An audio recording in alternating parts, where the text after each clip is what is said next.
Hello, my name is Andrew Lee, and I'll be going over case study number 2, Crossroads of Aging. Autonomy versus safety. How should Margaret's desire for independence be balanced against the clear risk to her safety and health?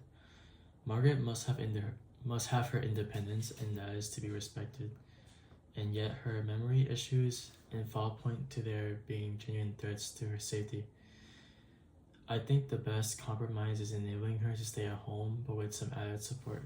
For example, a part-timer caregiver or someone who comes in on a regular basis. That way she has the independence she likes, but her family can also breathe a little easier that she's safe. Financial decisions.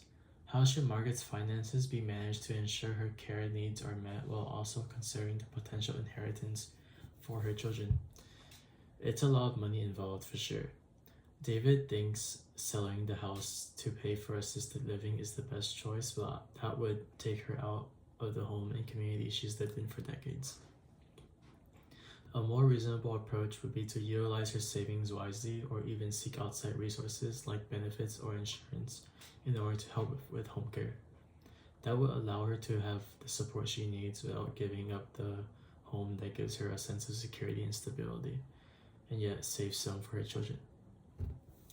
Family dynamics. How can David and Emily reconcile their differing views on their mother's care while keeping her best interest at heart? David and Emily clearly don't agree on things, and that's stressful. David is very safety conscious, and Emily wants her mom to stay independent. They're doing it out of love, but if they keep on arguing, it will only make things harder for Margaret. I think that they need to have a better conversation regarding what is most important to her, and perhaps even have a third party uninvolved to moderate the discussion. What they must do is make sure that Margaret's decisions aren't lost in their disagreement. Ethical dilemmas. Is it ethical to prioritize financial inheritance over the quality of care for an aging parent? How should the potential conflicts of interest be addressed? Ultimately, inheritance can't come before care. Margaret needs to put her health and dignity first. Money is valuable for the future, but her children's financial security can't come at the cost of her quality of life. The moral choice is to make sure her well-being comes first, even if it means living with changed financial expectations later on.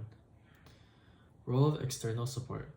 Should a neutral third party like a geriatric care manager or a mediator be involved to help the family reach a decision?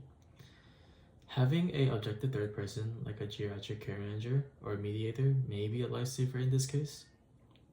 They may be able to analyze the situation free from the same emotional or financial bias that the family has and help keep it all centered on Margaret's needs. It would also remove some pressure from David and Emily and keep their bickering from standing in the way of making the best decision for their mom.